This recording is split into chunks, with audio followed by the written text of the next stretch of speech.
had tuned in this morning, we had a tremendous amount of microphone issues and echo issues and stuff like that.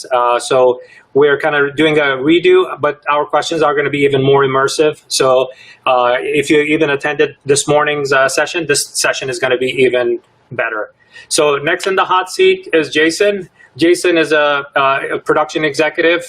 He has worked alongside me at VaynerMedia with Gary Vee and Gary Vaynerchuk. Amazing amounts of creative. We will go pretty immersive into 2 examples we'll be sharing, and we will go into the details. I did dig some of those videos up, Jason, so we're gonna definitely go through them. And I mean, you've worked alongside like Facebook's creative director, G. Lee, and Creative Labs and stuff like that. So it's like amazing background. Some of the shocking things you will hear during this interview, you'll see you don't need a multi-million-dollar budget in order for you to succeed as a brand, as a business. So especially if you're an entrepreneur or a startup, you can think in a very budget-conscious way, and you can produce amazing results. And we will definitely dive into some of that stuff. Well, Jason, welcome to the show. And I know this is our take 2, but I think we're going to have a great time going through it. So tell us your origin story. Where did Jason start? Were you born into digital from day one? No, not born into digital. I was born into TV, actually. Yeah, I've always been incredibly attracted to storytelling. I mean, even when I was a young kid, I was really into movies. I was, always, playing out, whether it be with like my Star Wars action figures or G.I. Joe, whatever, like creating stories around, things in my play was always very much a passion of mine in what I was doing. And, I remember being very, very young too, and also not just being into like, cinema of Hollywood, but also like international cinema. And I think at a very young age, like understood that's the way storytelling kind of connects everybody globally, whether you're, living in America or you're living in Japan. I was a huge fan of Akira Kurosawa's work.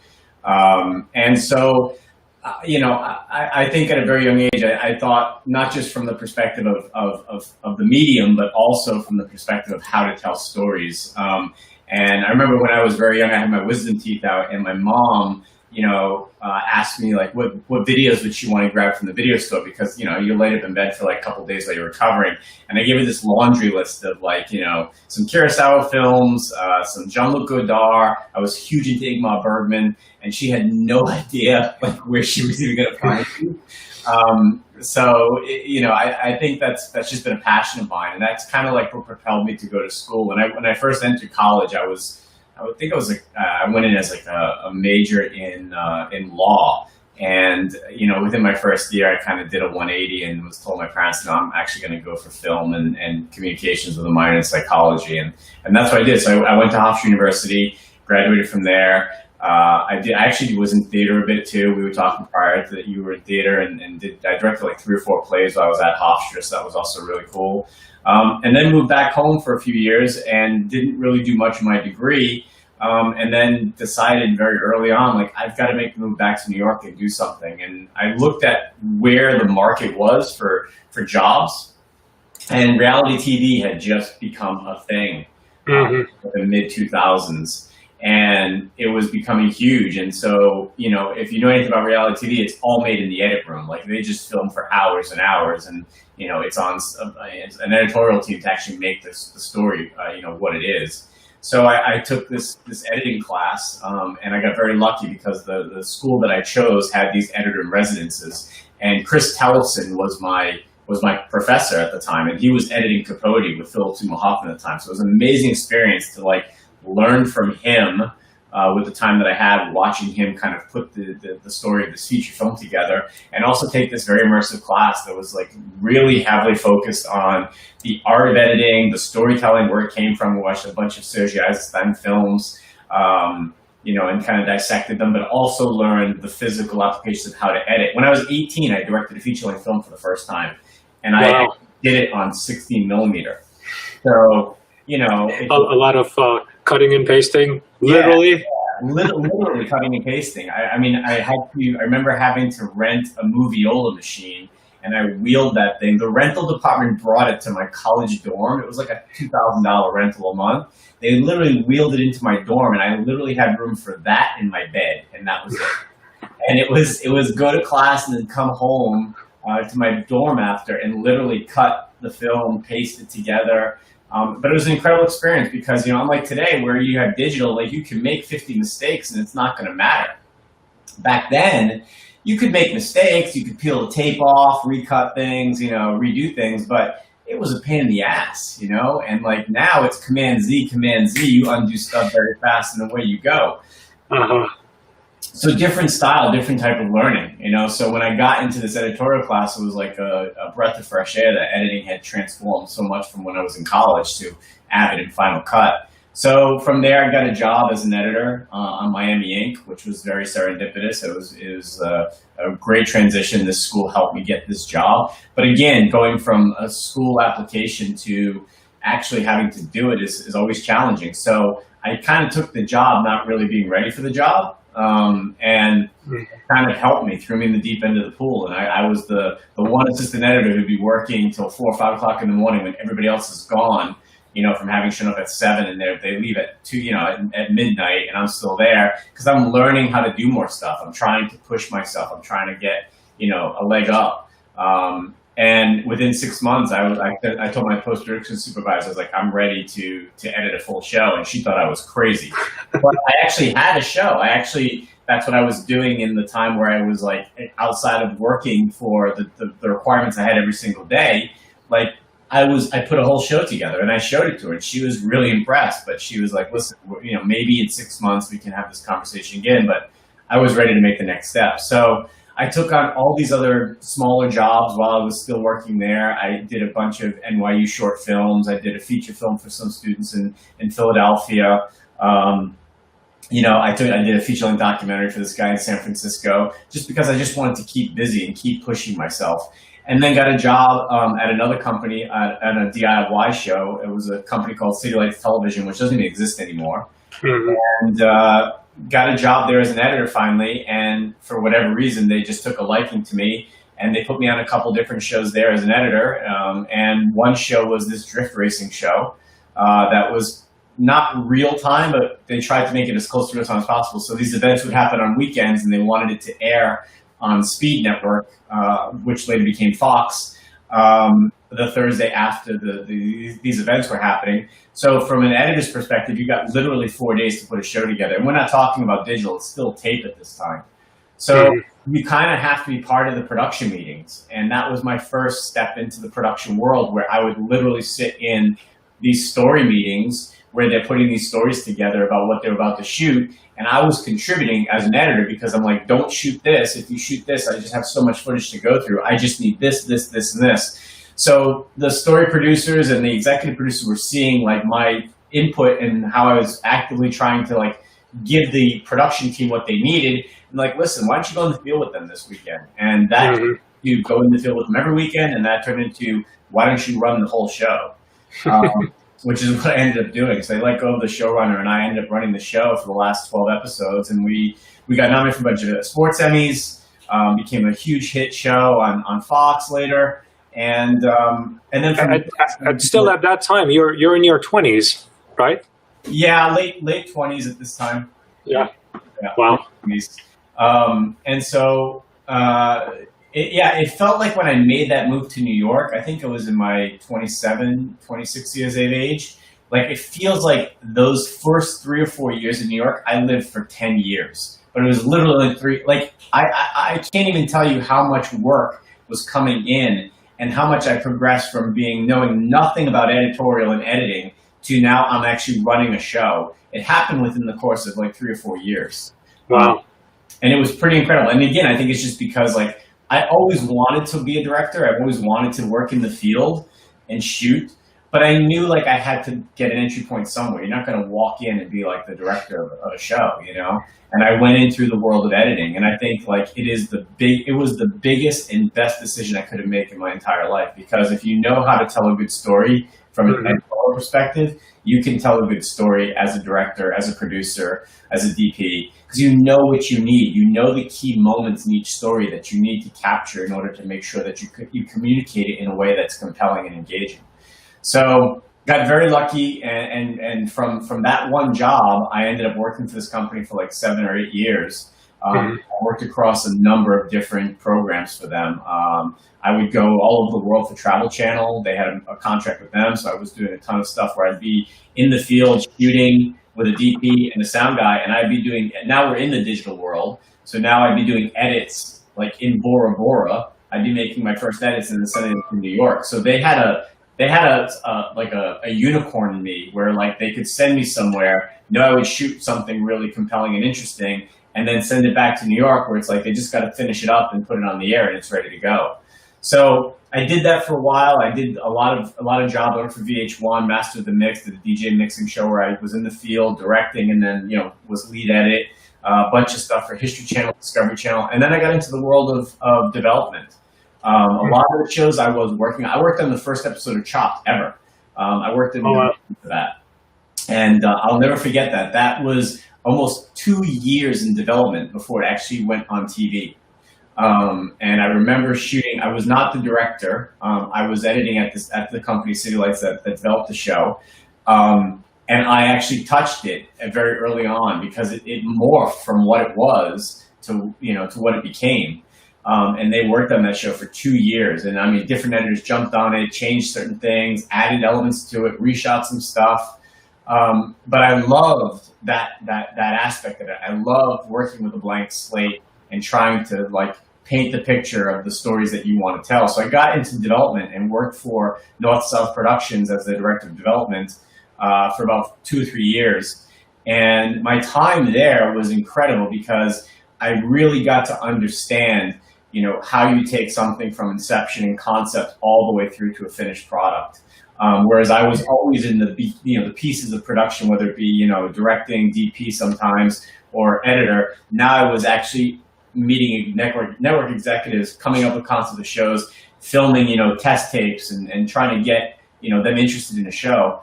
But the challenge was as I was making this transition in my career was that TV was into a really weird space, Duck Dynasty was like the king, and all of a sudden took a huge nosedive, and people were looking for like, what's the next thing in this world of reality TV?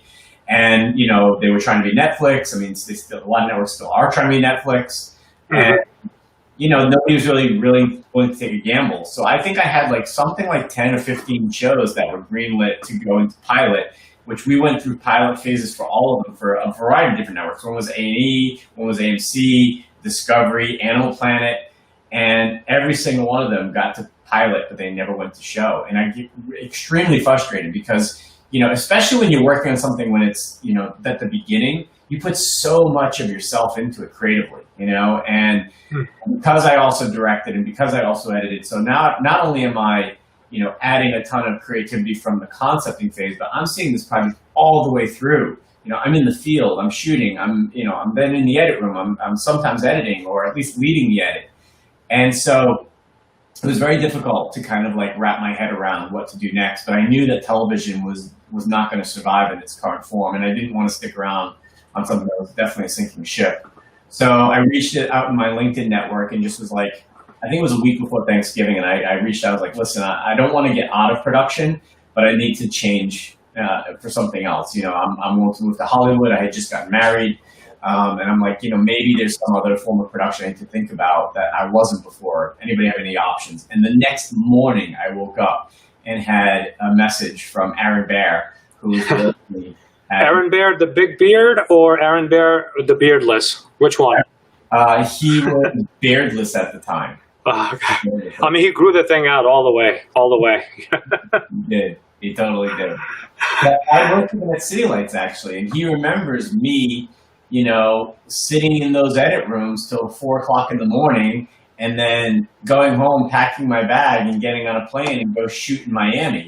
He remembers me doing all of these things. He was the head of post-production at City Lights at the time. So he remembers me like living and dying and doing everything I could to produce these videos. And he kind of knew that's what VaynerMedia needed at the time. So he's like, you come talk to Gary Vaynerchuk. And I mean, I think I directed a few commercials. I know I did something for Corvette in France. I actually speak French, which helped me get the job. I shot something at the 24 Hours of Le Mans, and Aaron was part of this company. He didn't hire me for the job, but he knew that I was like trying to do other things. And he brought me into Vayner, and Vayner at the time, you know, was really just a social media management company. And they were looking to expand. Gary saw a white space with video content creation. Facebook just less than a year prior had started to allow brands to post video. Facebook, and he knew that it was going to be a massive thing. So I think Aaron was like, look, Gary's either going to build a production company or he's going to buy one. And he's like, and I think you can build one because you've done production. Like, you've done everything in this world, and you can help him build it.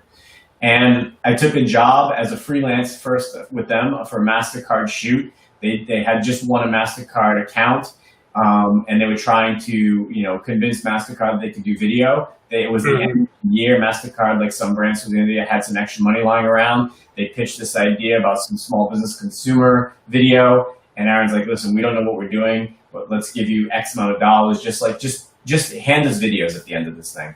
And it was massively successful. MasterCard loved it. They even presented it at their summit the following quarter for Q1 of 2015. And then I got hired as the creative director for the studio, which at the time consisted of about 4 or 5 people who learned how to shoot photography and do small video by watching YouTube videos.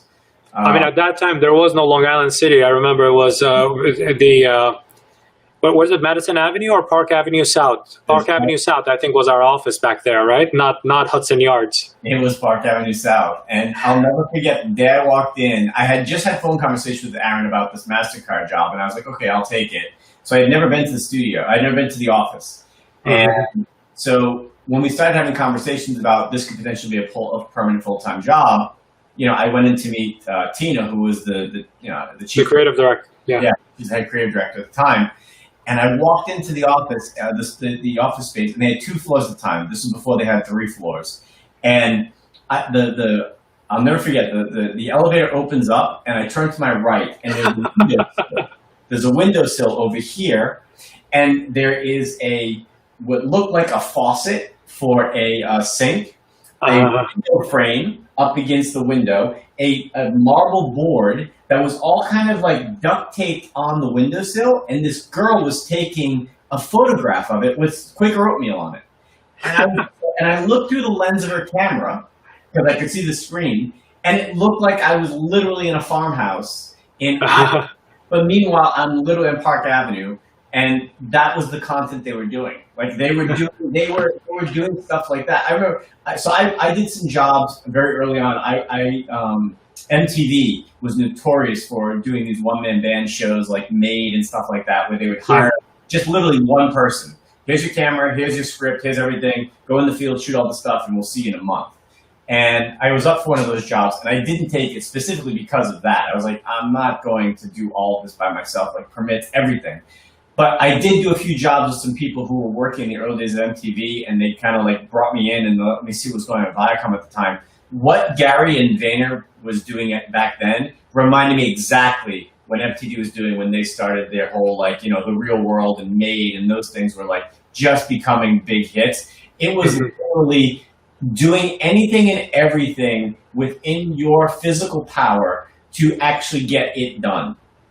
And this was what I was witnessing when I first walked into Vayner.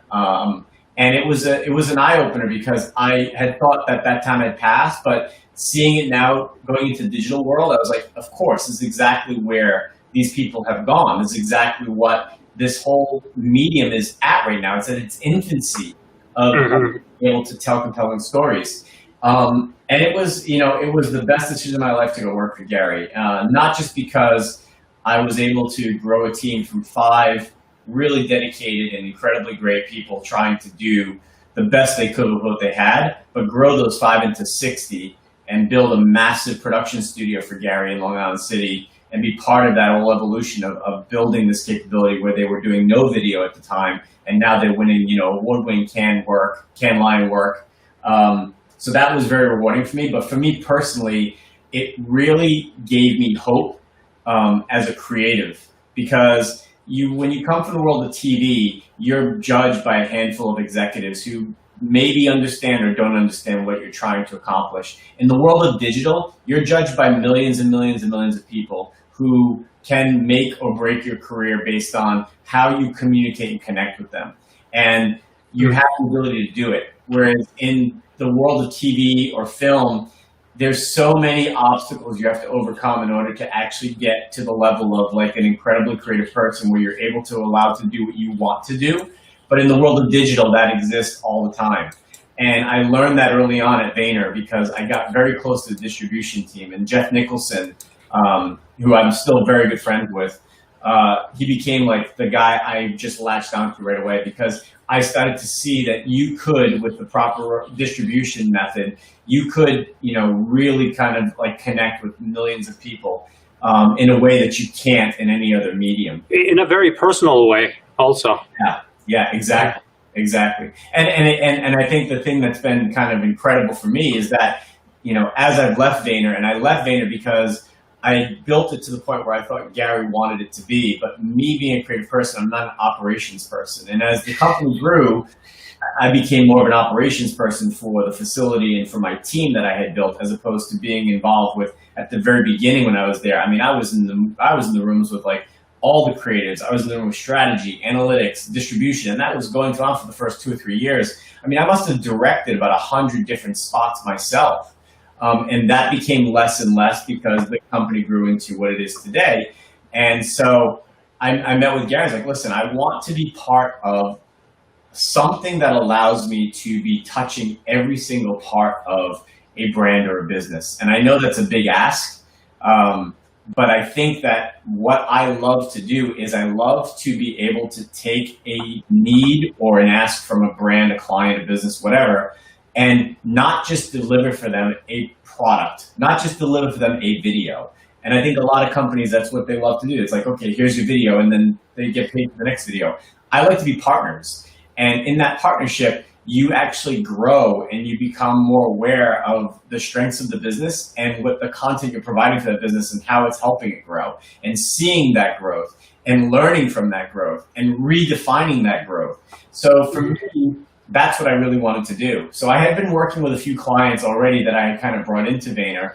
And I was like, I'd love to continue working with them outside of it. And Gary, was an incredibly great person and invested in the company that I started about 2 years ago, and been working with some clients. And that's what I love to do. I love to attack a problem, not from like, okay, what type of video are you looking for? Okay, cool. You want to shoot it this day. You want this type of look. Okay, and you need these deliverables. I want to look at from like, I don't care what the video is. I want to know about you as a brand, you as a company, you as what are some of the problems you're faced with in communicating to an audience. How can I help you do it better through content creation? And video is not the only way. Stills are important. GIFs are important.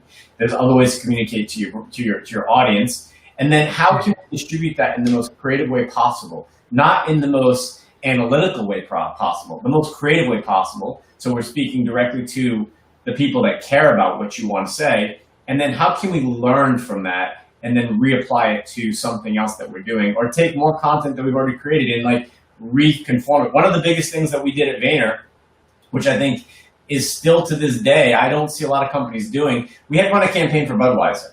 And they were releasing a new can that was coming out called American. They were taking the name Budweiser off the can, they were putting America on the can. And the creative team had come up with this idea that they wanted to do. Game of Thrones was huge at the time. And I think Game of Thrones was going to actually premiere in the spring as opposed to which it usually does. So they were like, let's take advantage of that. So let's redo the opening sequence for Game of Thrones as if we're going through America instead of Westeros. So we like, great, that's a great idea. So obviously it's a full CGI, ask. We had built, at that time, we had built an entire CGI team that was doing incredibly award-winning work. We had our own render farm in-house. Like, we were ready to do this job. So we did it internally, and we released the video, and the client loved the video. Like, everybody was super happy with it. They were like, this is great. This is exactly what we need. It shows how the can is transforming, keeping true to America's roots. I mean, we had gone through Mount Rushmore. We had the arch in St. Louis to kind of symbolize Budweiser. And we hit all these really big check marks for the client, and they loved it. And we loved it internally as well. We released the video, it performed miserably, like terribly. It was one of the worst performing videos that we had ever released up until that time. And Jeff and his team knew this stuff was happening in real time. So unlike when you hire another distribution company who a week later gives you the report, we were finding out the next day, hey guys, this thing is tanking. It's not doing well at all. So realize the reason it's tanking is because in your feed, the first thing people were seeing was a Budweiser can. So they immediately knew it was an ad. It was a commercial. It's a commercial, yeah. But the interesting thing we're finding is, like, if people had watched the first 3 seconds, they'd watch to the end. So like, well, how is it possible that people are watching to the end, but they're not watching the first 3 seconds? Like, the majority of people are not even getting to the first 3 seconds because it's the can. So all we did was we literally, that day, retook the video, cut the beginning off, and now it went through the roof. It actually outperformed any benchmark we ever had with Budweiser to that point on the history of Facebook advertising. And that, to me, is the type of partnerships that I think I like to do and bring to the clients I work with, and where I think businesses and brands need those types of partnerships right now. I mean, the great thing about digital and also e-commerce is that you have access to so much data, right? Immediately you know that either it works or you suck. You need to change, right? Yep. The quicker you move away from your ego and look at facts, the quicker you'll get results. Yeah. So you could have blown a whole paid budget, right? Paid media budget, and go like, you know what, this is the best piece since, it should win Emmys. But the thing is, it didn't, because the first 3 seconds, you wanted people to watch a commercial, not content. It's commercial versus content. And what's, even today, when I watch a lot of like Facebook videos and stuff like that, brands put up their logo in the first 3 seconds. Like, as soon as you do that, that's the death of that message. You have to go and hit them hard in that first 3 seconds. In fact, I would say that it actually starts with second 0. You know what second 0 is? It's your thumbnail. Yeah, exactly. Your thumbnail, before you're even framed, the first frame starts, that freeze needs to be, that thumbnail needs to be so enticing that people go like, oh my God, this is great, starts playing. Then the first 3 seconds is important. Otherwise, I could just swipe up and go to the next thing. And that's it. It's useless. So just kind of changing gears now. What I would like to do, because there are a lot of practitioners, and you're a practitioner, and we have a lot of entrepreneurs and stuff that follow the show, and they get a lot of great advice from all the experts that we have been bringing on the show. What I want to do is I actually dug up your FIFA video. So I want to show it. After we come out of it, I want you to like pull it apart, tell us exactly what happened, the background, the story, your budget, all of those kind of things. And the 2 examples we'll share, you'll see that for people who are tuning in and listening to this, you don't need gigantic budgets. So let's get started with this. I'm gonna actually play this first. Here we go. Okay. Dear Carson, you take pride in who you are.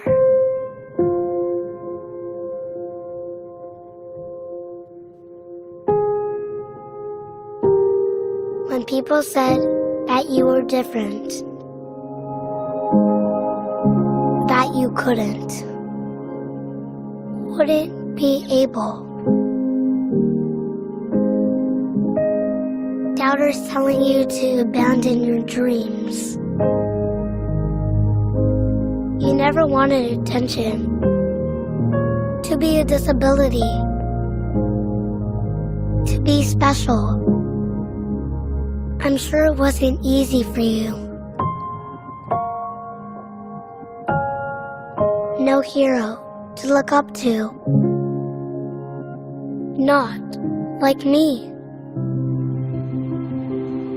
You set the example that anything is possible because you're living your dreams. That how you're born doesn't need to define who you can become. Thanks to you, I don't ever have to see myself as different. Because you are a superhero that looks like me. I'm not alone because I have you. If I'm ever in doubt, All I need to do is think of you.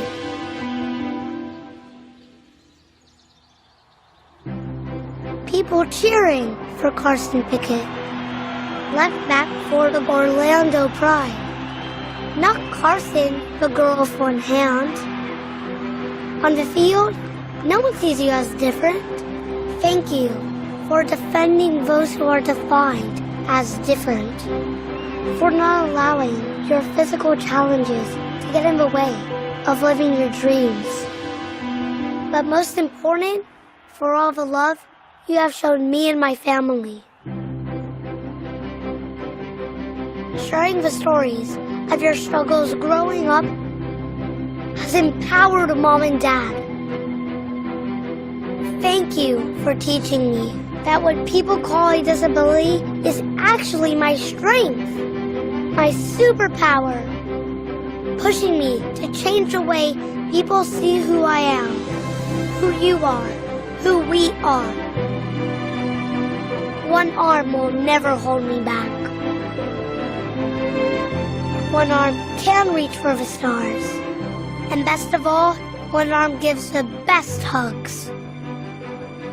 You show me that there is no difference in being different. I'm grateful for our friendship, for the connection we share. You are my hero, my inspiration, my big sister. I love you, Carson. Joseph.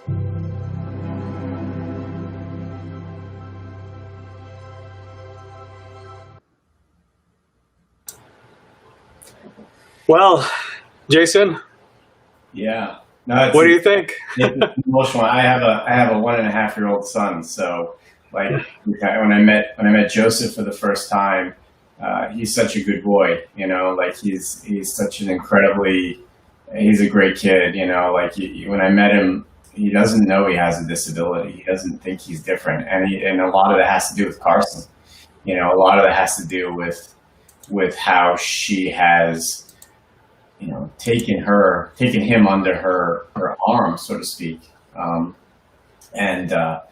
It's an incredible story, and I'm actually, this is the thing that I love about my job, and this is why I love doing what I do. I love putting myself in situations where I don't know anything about anyone, and I don't know anything about this world, and learning it for the first time, and through my own learning, and through my own ways of revelation and understanding of this world and who these people are, communicating my own experience of when I met these people for the first time, when I came in contact with them, how they moved me, and trying to crystallize that emotional feeling in me in a compelling story, so other people can feel the same thing I feel. I mean, I don't know anything about football, about soccer, nothing. When I started working with a football organization, I was still at VaynerMedia. It's one of the companies that I was working with, that I was talking to Gary about, that I really want to continue to have a relationship and build with them. And it was a not-for-profit organization called Right to Dream. They're in West Africa. And I went to, they're in Ghana. I went to Ghana, met them. Just an incredible thing that they're doing for a lot of these kids. They've been in existence for 20 years. But the problem is that as amazing as an organization is and what they've done, they don't really tell stories in a way that resonates like the one you just saw. So I ended up doing a bunch of films for them. I think I did 4 films for them. And they were my first client. And I put together an entire strategy. I actually hired Jeff and his team at Vayner. Vayner still ran the paid media for me on that campaign, because I still keep really good connections and relationships with Vayner, because they're, you know, of everything they do is top notch. So lucky for that. But FIFA saw one of the videos I did for Right to Dream. Right to Dream was getting like about, I'd say, a couple hundred views on their videos. The first one I dropped for them, with like literally only a $5,000 paid media budget, was 1.2 million. Wow. 1.2 million people saw that video, and it transformed the organization. Like their hope was they wanted to get Nike to recognize them. A month later, I was in Portland, Oregon with them for 2 days at Nike. So Nike not only recognized them, but now they're a kit sponsor. They just got a massive endorsement from an Egyptian company. It looks like they're going to build their second school. And that's what I love to do. I love to do that type of stuff. So when FIFA saw the stuff I was doing for Right to Dream, the Women's World Cup was less than a year away. And Right to Dream has a pretty good girls program. They have actually the only girls academy, football academy in all of Africa. Mm-hmm. So FIFA was interested of working either with them or with me. And we wanted to pitch this massive idea for FIFA. It was like a multi-million-dollar idea that involved films and, you know, a statue that we were going to build in the Trocadero in France. And we were going to, we had already contacted some people at Live Nation to do some concerts, and it was going to be this massive, massive thing. And, you know, FIFA's not a business. It's a country. You know, I think it's got its own, country code, kind of like, you know, the Pope does in Vatican City. And so moving anything through them, especially with a company that they've never worked with before, is very challenging. And it was months and months and months that I heard nothing back from them. I actually went to Zurich a couple times, and in March, they reached out to me like, hey, we have nothing. Can we still work with you? And I'm like, there's no way I'm going to deliver for you this massive idea. What do you think? And they're like, well, you know, obviously, ironically enough, women, you know, our biggest underserved population are definitely women. We don't serve them properly. And on top of that, the United States has probably the biggest fan base of all of our women throughout the entire world. A lot in the U.S. would never really even understand that the United States, as far as the eyes of the world is concerned, in the world of football, we're number one. I mean, not just the fact that we win, but the ways in which we actually have opportunities for our women in this country, the ways in which we have facilities for our women. We do a lot of really great things, but we don't communicate that in a way that people know. So I said, let's try to unpack this then from the angle of the United States, and let's think about the one thing everybody knows when it comes to women in football or soccer is the soccer mom. You know, everybody has a story about a soccer mom, right? Whether you were at your kids at a game and you've got a mom who's screaming, you know, her head off, or get removed from a game by the police. Or, you know, this image of this woman in an SUV or minivan, you know, lugging her kids around, making sure they've got their Cheez-Its in the back, you know, back of the car, and then unbuckling them and all that stuff. So, but the biggest misconception is that she's so much more than those stereotypes, you know? And that's something that we don't really understand or celebrate either. You know, she's their first doctor. She's their first psychologist when it comes to sports psychology. She's she's sometimes their trainer, their physio. She sometimes does sports analyst with them. So, let's tell those stories, you know? Yeah. So they hired me. Now, I went to them with a multi-million-dollar idea. They hired me to do 6 films because they have 6 confederations throughout the world. They wanted to touch every single one because of the World Cup happening in June. We hadn't started filming yet. It was 3 weeks before the World Cup was going to start. And they said, great, we have $65,000.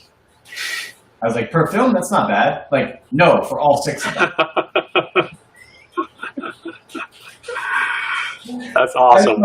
Sabir, I thought I was going to drop. I'm like, but you're FIFA. You're a multi-billion-dollar company. They're like, yes, we spend no money in digital. Everything is TV. They're so archaic that their sponsorship dollars from Adidas, Qatar Airlines, Coca-Cola, it's all in TV because that's where they push all their money to every 4 years. It's all about a TV event. Their digital and social is nothing. It's non-existent. And I was just like, guys, 65,000. You're talking about 10,000 a video, to do it, not just to me make any money off it, but to actually get it done. So I was working with a guy who I'd met through Right to Dream, who's a producer in London, who actually knows football. He's represented football players. I know nothing about the sport. So I knew I needed somebody to help me, and he was a partner on this journey with me. And he's like, I don't know how we do it for that price. I'm like, listen, the only way we do it for that price is you produce, I shoot, direct, edit, and deliver everything.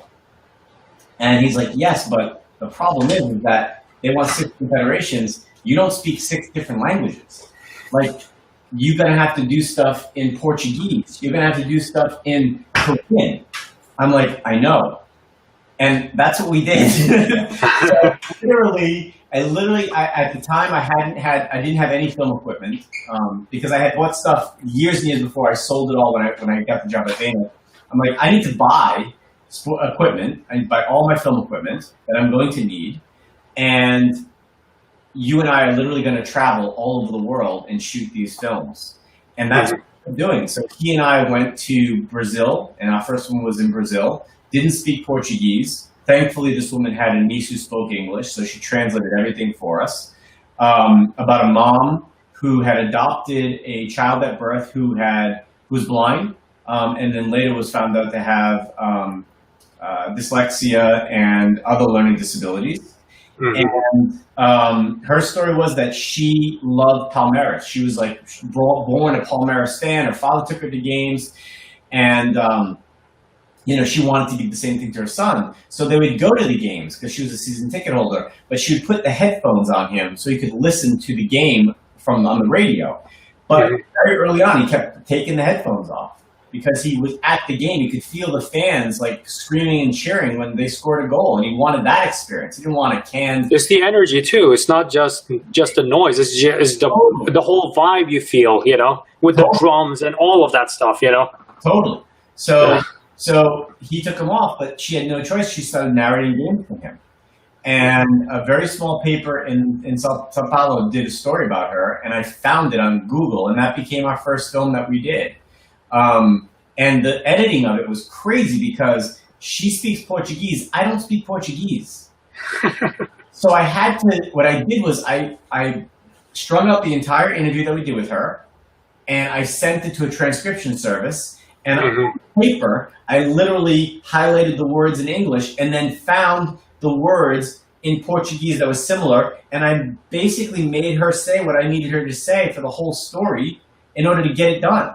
And it was crazy because I do speak French pretty fluently. My wife is French, so I had that because they're similar in language structure and all this stuff like that. So I put it together because there was no way I could pay an editor to do it. I had to do it all myself. Otherwise, there would be no money at all for me to make. And this took up my entire summer last year, because it was not just Brazil, it was also Germany, it was also South Korea, it was also Colorado. So I had to go to all these places. It was also France, it was also England. So that's the only way I could get it done. And it was going okay. The French one, easy. I could cut that myself. The Korean one, I don't speak Korean. And let me tell you, you want to talk about their language and the structure of how they actually say words, and then looking at it on paper is completely different than actually phonetically hearing them speak the language. So I had to pay all that stuff in different languages. And without me being willing able to do it by myself, it was just not a job I could have said yes to. So thankfully I did, because that first video with Sylvia, her name is Sylvia Greco, went viral. The video is incredibly emotional. Her son, Nicholas, is an incredibly inspiring young man. He's about 14. I even shudder to think, if she doesn't come into his life, because I think there were 13 people on the wait list for adoption, and he went through those 13 and landed in her lap. She's an incredibly inspiring human being. And that film, because of that film, she got nominated for the Best Fan of the Year award at FIFA's The Best Annual Awards last September. And she ended up winning too, which is an incredible moment for me. I was actually there too. Incredible moment for me, not because of any recognition for what I had done with the film, but because I don't know, similar to Nicholas doesn't get noticed, it doesn't survive without her. She wouldn't be able to be the woman she's become now without the awareness that I was able to bring. She became an instant celebrity. She's been on TV shows in Brazil because of the video. The president of the Football Federation of Brazil has become her best friend. She's now leading a campaign for children with disability to actually go to games every Saturday. She's become an incredible spokeswoman for children with disabilities, and the influence and the power football has on those kids. But we started, I did those 6 films. They were all incredibly well received at FIFA at varying lengths. And they were approaching me to do another 6. And I'm listen, first of all, I'm not doing it for $65,000. For another $65,000. I'm not doing that. But they're like, okay, we give you $100,000. That's a little bit better, but still not what I want to do. No, but the lesson here, Jason, I think the big lesson here is, especially for entrepreneurs and brands that don't know that you could, it has to do with coming up with that compelling story, coming up with and telling it in a very compelling way. Right. Storytelling is an art form, I think, because advertising and commercials have taken over so much of our airwaves and also digital airwaves too, everybody thinks that should be the norm. It's not. People are tired of it. Consumers are tired of it. They ignore it. There are tools built like TiVo and other types of things that allow you to ignore it and skip ads, right? And just ignore it altogether. But if you come up with a compelling story like the Carson that we just showed, that's a human story, Yeah. It just so happens that FIFA is shown at the end of it. But if I just look at Carson and Joseph, to me, that's a human side of that story and the empathy you feel for it and stuff like that. And right. It shows kind of the human side of the brand to tell those kind of stories. And a lot of brands just don't get it. They don't get that. They want to show their soda can. They want to show their, the packaging of the thing and needs to have the best light on it. Humans are going to consume that. Tell the human story. That's going to be even more compelling. Now you're not telling them to buy the product. You're telling them how you relate to them and how this story is related to them. Right. The ROI on that. That's why it's a success-driven creative, right? So it's the ROI is that thing, that first 3 seconds, and then also now it's immersive, Right. But why am I looking at a soccer player? She's playing. I can see that she doesn't have a limb, right? One limb. So why am I seeing it? And why is it being narrated in a child's story, in a child's voice and stuff? To me, that draws me in. And now I'm emotionally vested in that story. It's no longer about an ad. I'm not consuming an ad anymore. I'm consuming the content because right. it's interesting content for me, Yeah, it's because the core of what that video is at the core of why FIFA exists. That video exists. That video exists because FIFA has a why about what they think of their fans. They think of their players and their athletes as being transformative figures in the lives of individuals. Nelson Mandela said, sport has the ability to change the world, right? And FIFA wants to be that. They actually align with that philosophically. I know because I've spoken to some of the highest people in the organization. So, but the problem with the content they've done traditionally, it's highlight reels, it's Ronaldo's birthday, so we got to show his best goals in the World Cup. It's glamour. It's things that are unattainable. It's things that I can't connect with because I am not a soccer player. So guess what? That's probably why I don't like soccer.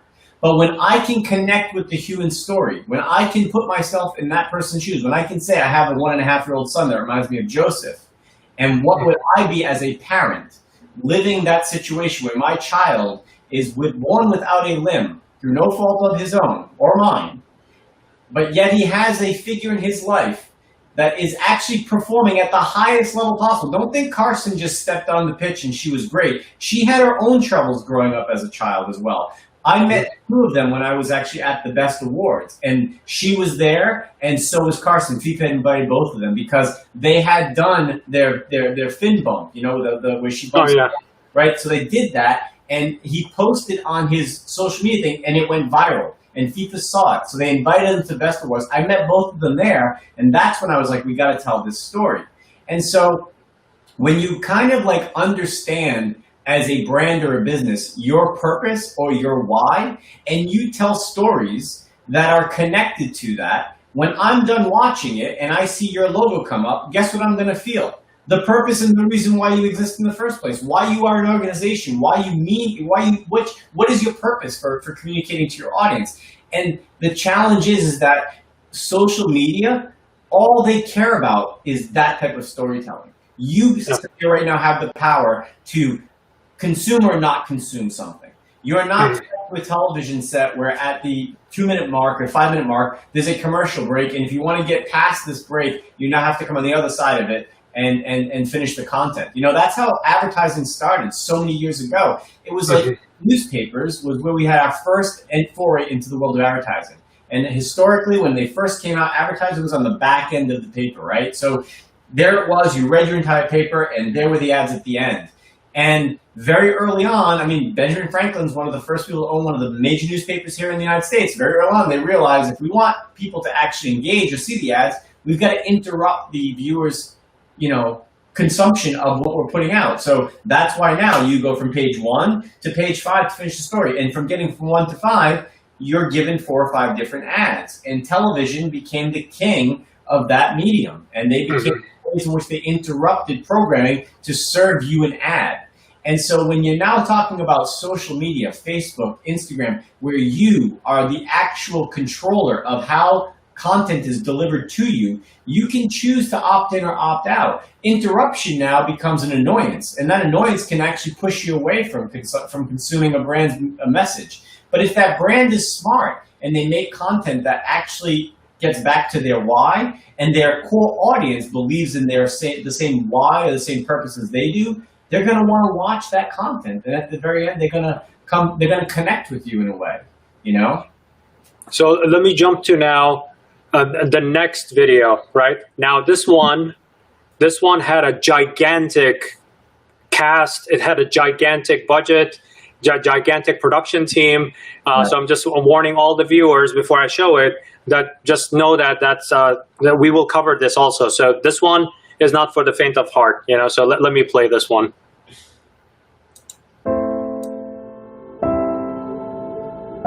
This moment.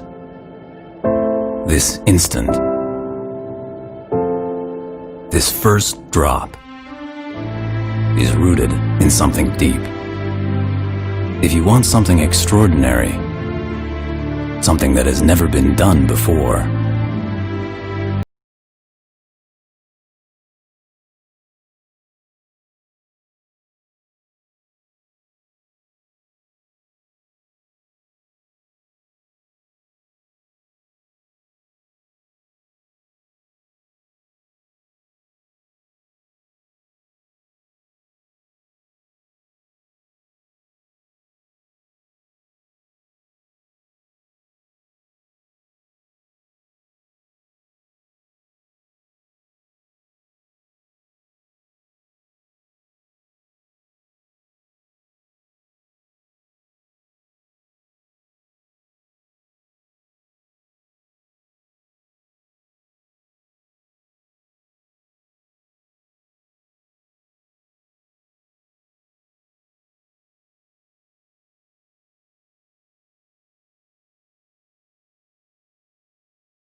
with a toast to today.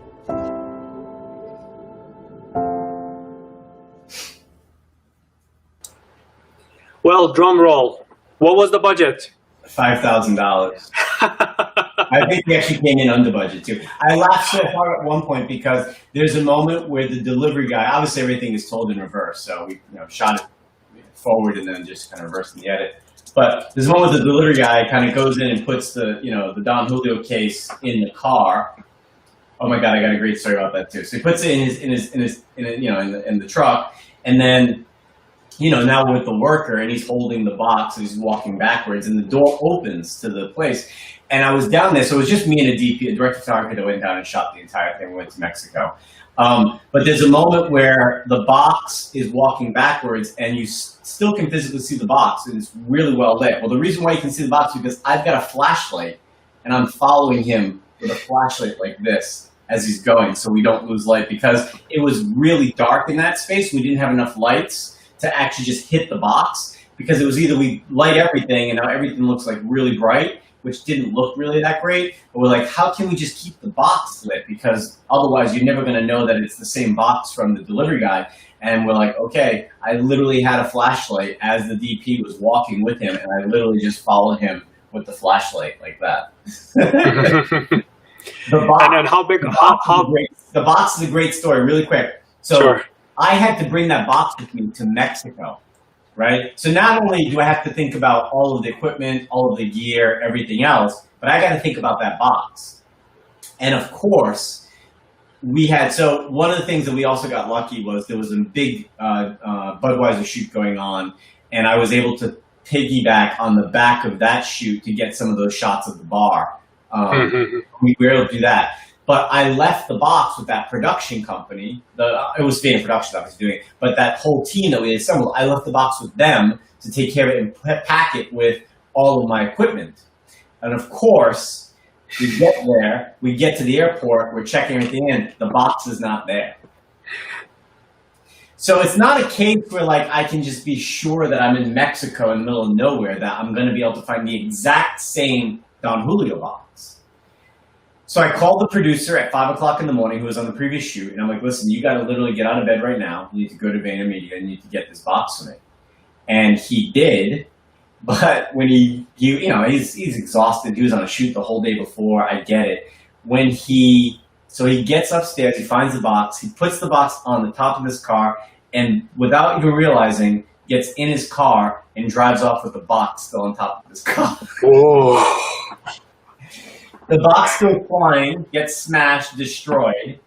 We're like, where is this guy? He literally had to go to any open packy store in New York, convince the guy that he didn't want to buy the actual bottles of tequila in there. He just wanted to buy the damn box because he had the damaged box. He bought a box at like 6 o'clock in the morning from some store, and like literally was this close for us to missing the flight to Mexico, which would have we don't have that shoot. We have to think of something completely different if we don't have that box. But yeah, we did everything, man, like everything. It was me and one VP, and Gary likes to say that we actually, we were in cargo. We weren't even in a dedicated seat to get us to Mexico. Didn't speak the language at all. We had no idea what we were getting ourselves into. We found this one company who seemed to do, production in a very old-fashioned tequila production plant, who agreed to let us shoot there for like $500.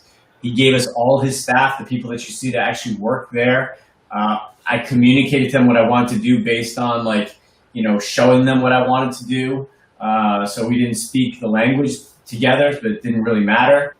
When they cooked the pineapple, they call them the piñas, and they cooked those things. We actually set a camera up inside that thing so you could see it, go from brown to green, and we had to set it up in there overnight, and we had no idea, is this even going to work, and thankfully it did. We broke lights. I think the first day we got there, because it was literally me and this one DP, I was in charge of putting lights together, and I'm fumbling with lights. I'm trying to make it all work. We're in a foreign country. I have no idea what's going on.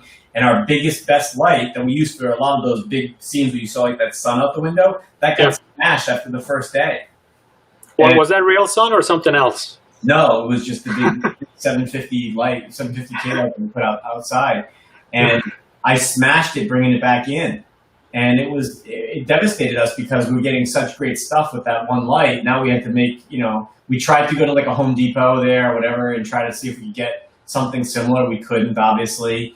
And it was really, really tough. But after 2 days, we came home. We had some incredible footage, And I think the thing, and that's where I kind of really learned early on, and I knew this from working in TV because you have to wear so many hats too, but you just can't be precious about stuff. If I had gone down a real DP, from somebody who's done big feature films, they would have never put up with that stuff. They would have required all these things and, never really kind of allowed the production delays. Yeah, exactly. And so I think you just gotta work with great people, and I think this pandemic's showing us the same thing. You need to be working with small, efficient crews that not only are really great at what they do, but that are team players, and are willing to kind of do a lot of different things because you want to make great content. You want to make something great, And we didn't work crazy hours. Like, we got there at like 8 o'clock in the morning. We were done by like 3 or 4. Like, it was a regular work day. We worked for 2 days. 4 p.m., right? Not 4 a.m. No. Well, that's the one thing, too. I made sure we went to this very small town, and ate really well. So that was the most important thing. I think keeping your crew, like, happy and fed when you're in those conditions are the most important thing. I'm going to ask a controversial question next, and then we're going to jump into your $100,000 insight, and I'm going to ask questions related to that. So first, the controversial. Given the fact that what we are going through as society and in the world also, not just coronavirus, but Black Lives Matter and questioning all of everything, basically, right? From that perspective, a lot of brands have been boycotting certain social media platforms and such. What are some of your thoughts? And then I'll ask about the $100,000 insights.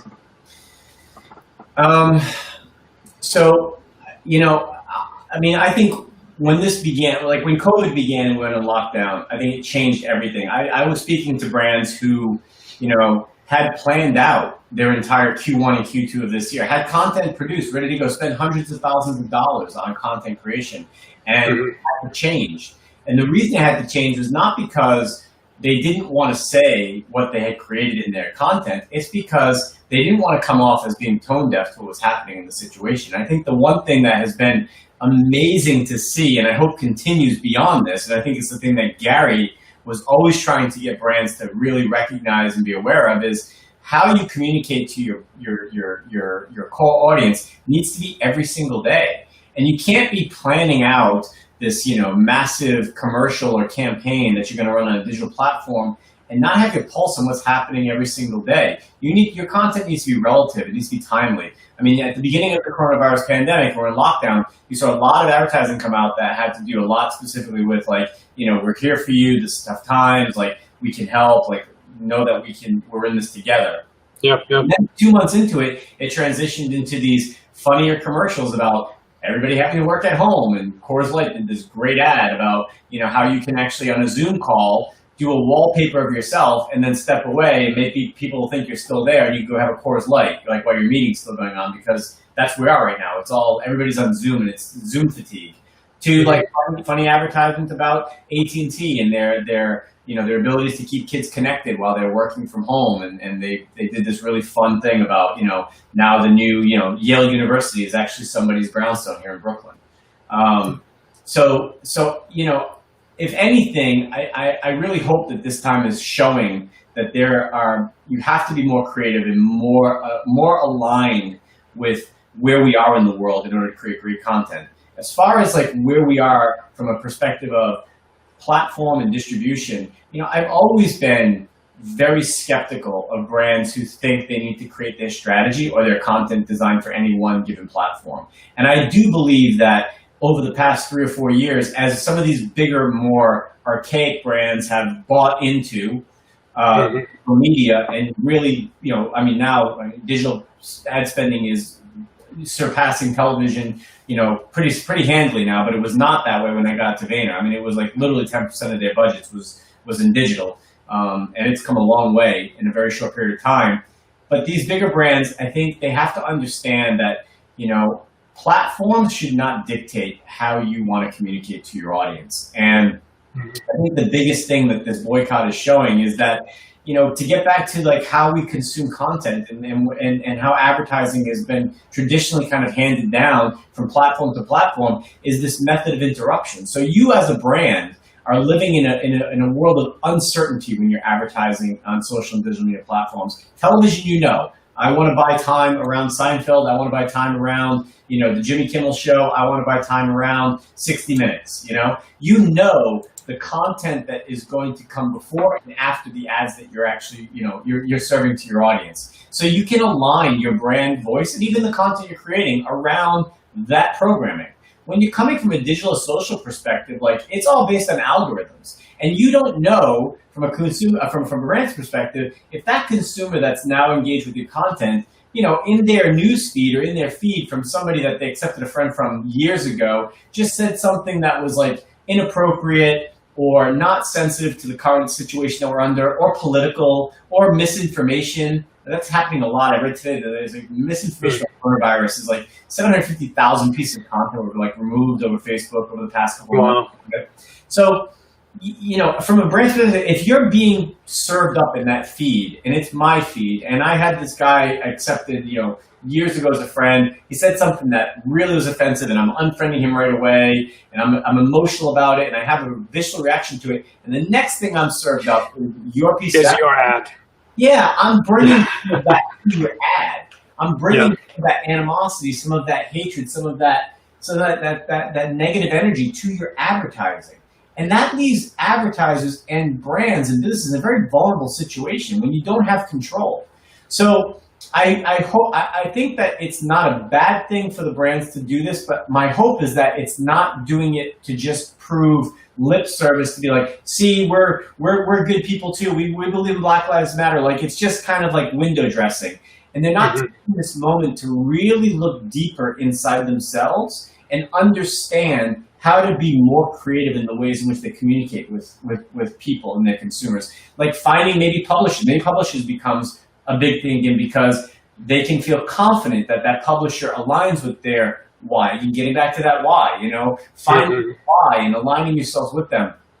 The other thing is I think brands are missing a lot of opportunities because they're thinking like brands. They're thinking like advertisers, and they're not thinking bigger. Like, for example, like, I don't understand why Pepsi just hasn't bought the Super Bowl yet. Like, why are they the halftime sponsor? A fraction of what they spend in advertising every single year could basically buy them the entire rights to the Super Bowl. And think about all the content that gets created around that event and all the stuff that comes out of that event. Like, I don't know if brands don't start thinking more like publishers themselves and start, protecting their own messaging in creative ways and trying to find more opportunities on platforms, but from a different perspective than just randomly, putting advertising around potential hate speech or potential, issues. I'm not sure. I really hope that it's not just we're signing up because we want to have our name on a list. I hope it's a really big internal introspection on where they are and what they want to do, and then coming out at the other end. And I think for Facebook and these other platforms, I also think they should be doing the same thing on their end. Like, Facebook is in a situation where they could basically become the Netflix of social media, and they could find ways to protect themselves and to do certain things that whether it's a paywall or whether it's other opportunities where they can maybe not be so dependent on brands and find more creative ways, and in that creativity also protect the ways in which content is distributed on their platforms as well. So I think it's a very interesting time, but I do think that we're going to see a lot of drastic changes in advertising over the next 3 to 5 years. It's just going to happen. So, our audience members are like entrepreneurs or they're brand owners that are getting online. For the $100,000 insight, what's your advice to them from content creation and digital content and things of that nature, that you will part your advice on? Well, if you create $25,000 videos, that's $100,000, right? Yeah. Or if I'm spending $5,000 Don Julio type videos, right? The content, right? That's a lot more. Yeah. Yeah, totally. So is the answer there, like, because one of the things that Gary actually preaches, and it's the right thing to do, and I do it every day with every one of my clients on the e-commerce side, is test, learn, and optimize. I think it applies to content and creative and working even alongside like Jeff Nicholson, I believe, who runs, who's the head of media, paid media at VaynerMedia. So if you make that part of your culture, and even the content is, you're not too precious about it. What do you think about that? But I want your $100,000 thoughts. Yeah.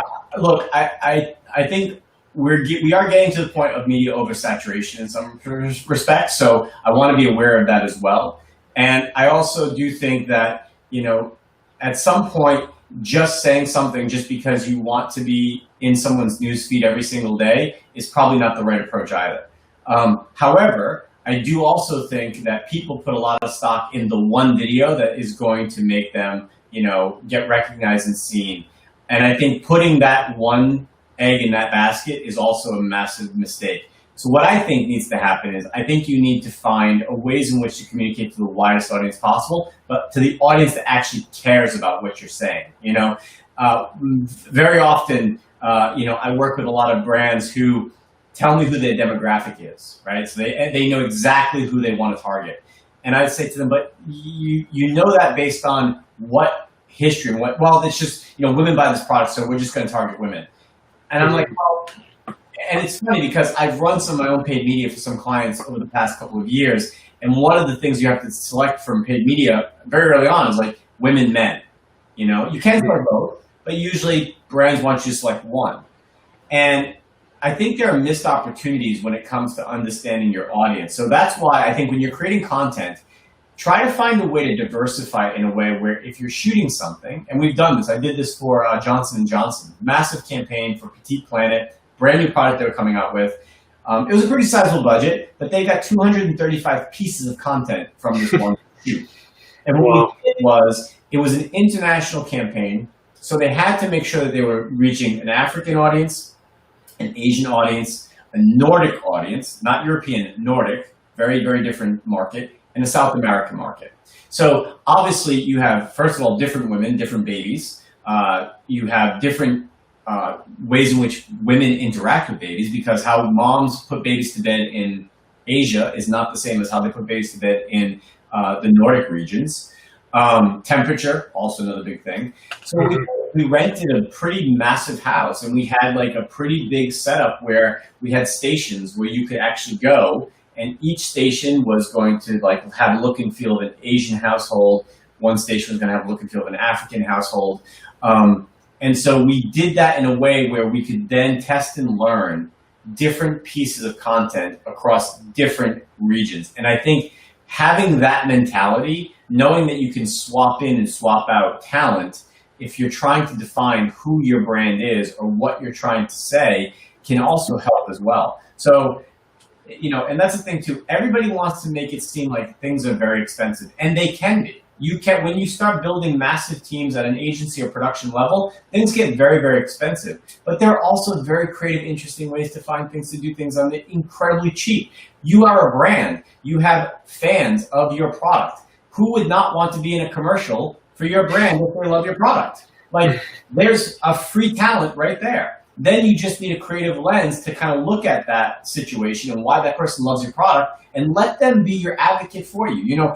Influencer marketing is different, and that's a whole nother separate conversation. What I'm talking about is actually utilizing people that are actively engaged with your brand and your product, and try to tell their stories. Why? What brought them to your product? And maybe you'll find something out about them or your product in itself that will actually transform your own business model. So there are creative ways. There are very efficient ways to find how to make great content. But I do think that if you stray too far from your why as a brand, if you get too far off the path of what your purpose is, and you start getting into the rhetoric of, trying to sell me something based on a how as opposed to your why, you're gonna start to lose people's interest. And in the day of social media, like, everybody is wanting attention, and you have to try to be something that stands out in the crowd. But staying out of the crowd is being true to who you are. Being true to why you started the company you started. Being true to why you think you are a differentiator in the market space. But going even deeper than just the differentiating, getting to the soul of your organization is something that I think you really need to kind of examine. And I think we're seeing it. We're seeing it in ways of communications that companies communicate with us now, how work from home has transformed, people and how they're willing to communicate, to their own, consumers and their own employees. So I think it's happening. Does this moment in time become a tentpole that we look back on in 5 years from now and say, wow, things have changed drastically? Or is this just a blip in the radar that things revert back to normal? I don't know. Well, thank you, Jason. Thank you for sharing all of your wisdom, and especially, success-driven creative. You have done incredible things, and thank you for sharing those examples and kind of taking us behind the scenes. And I think I got a lot out of this session, and I think the